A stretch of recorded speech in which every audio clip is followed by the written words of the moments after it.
Dimanche 21 janvier, troisième dimanche du temps ordinaire. Chantez au Seigneur un chant nouveau, chantez au Seigneur terre entière, devant lui splendeur et majesté dans son sanctuaire. Première lecture. Lecture de la lettre du livre de Jonas, chapitre 3, versets 1, 5 et 10. Psaume 24, Seigneur, enseigne-moi tes chemins. Deuxième lecture, lecture de la première lettre de saint Paul apôtre aux Corinthiens, chapitre 7, versets 29 à 31. Alléluia, le règne de Dieu est tout proche, convertissez-vous et croyez à l'évangile, Alléluia. Évangile de Jésus-Christ selon saint Marc, chapitre 1, versets 14 à 20.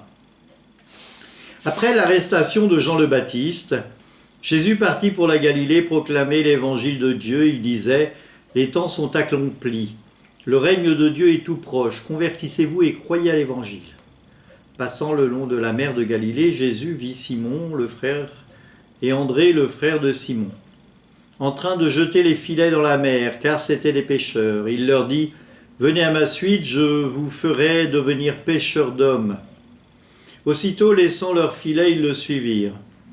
Jésus avança un peu et il vit Jacques, fils de Zébédée, et son frère Jean, qui étaient dans la barque et réparaient les filets.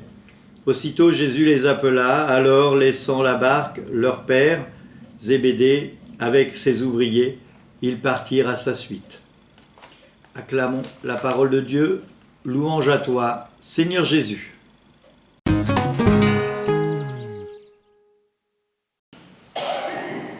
Le mot principal, c'est conversion. Convertissez-vous.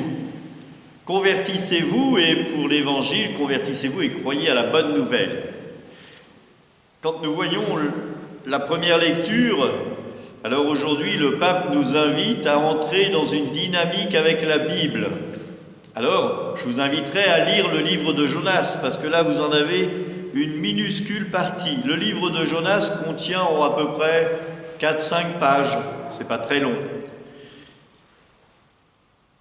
Jonas est invité par Dieu à aller annoncer que encore 40 jours et Ninive sera détruit. Et Jonas ne veut pas le faire.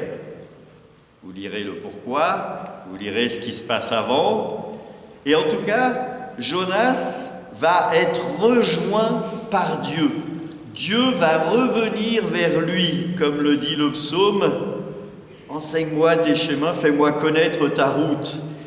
Dieu va revenir auprès de Jonas pour le repousser, pour le amener sur le chemin de Ninive. Alors Jonas, certains diront que ce n'est pas un bon prophète. Vous comprendrez en lisant pourquoi ce n'est pas un bon prophète. Mais moi, je vais vous dire que c'est un excellent prophète. Et je vais vous dire pourquoi.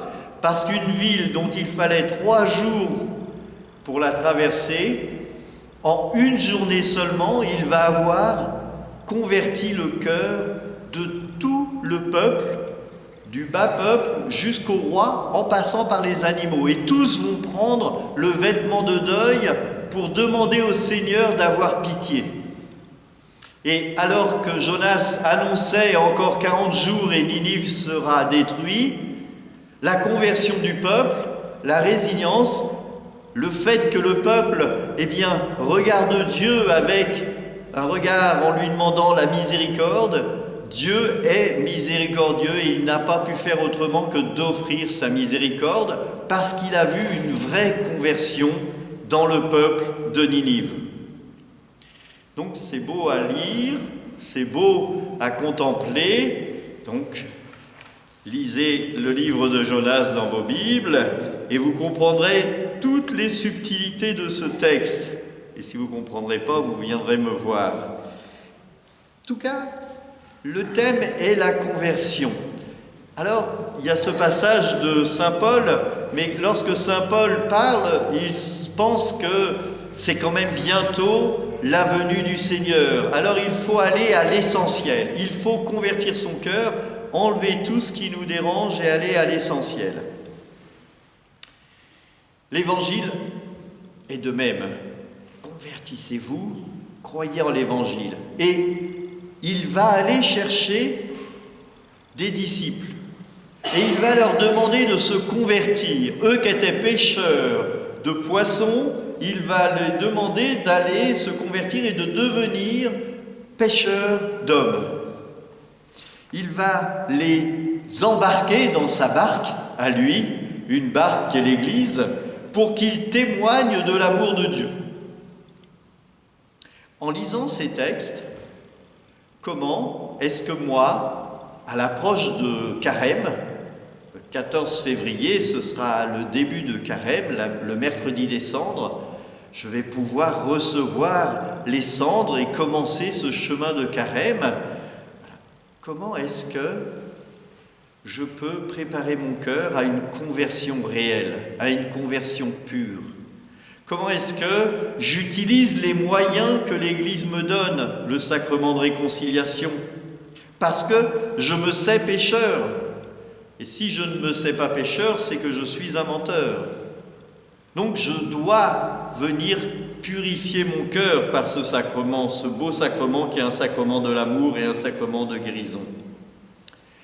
Nous voyons bien, le Christ vient chercher les disciples et les remet sur une autre dimension, les fait changer leur cœur pour qu'ils puissent annoncer au monde la bonne nouvelle. Est-ce que moi, je suis prêt aussi à annoncer la bonne nouvelle? Est-ce que je suis prêt à entendre l'appel de Dieu, qui est souvent insistante? Nous avons beaucoup d'appels qui viennent vers nous, et qui revient.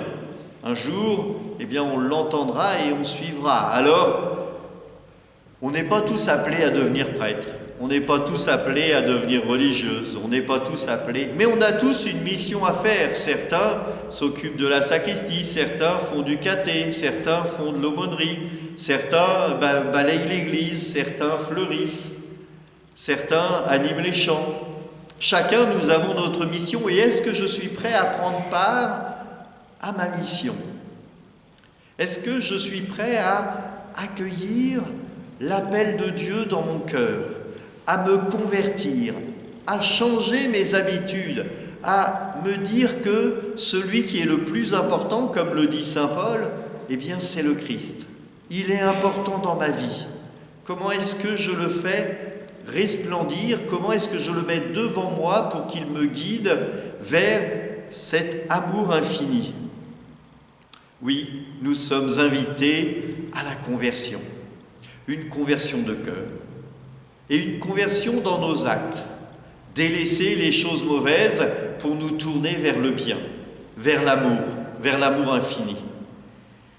Que le Seigneur, dans ce temps ordinaire, nous guide, que la parole de Dieu dont nous sommes invités à lire aujourd'hui, soit pour nous une nourriture essentielle et qu'elle nous fasse découvrir la miséricorde de Dieu. Dieu ne veut pas la mort du pécheur, il veut qu'il se convertisse. Soyons dans la joie d'avoir un Dieu qui nous aime, un Dieu qui prend soin de nous, un Dieu qui est pour nous tout amour et miséricorde. Amen.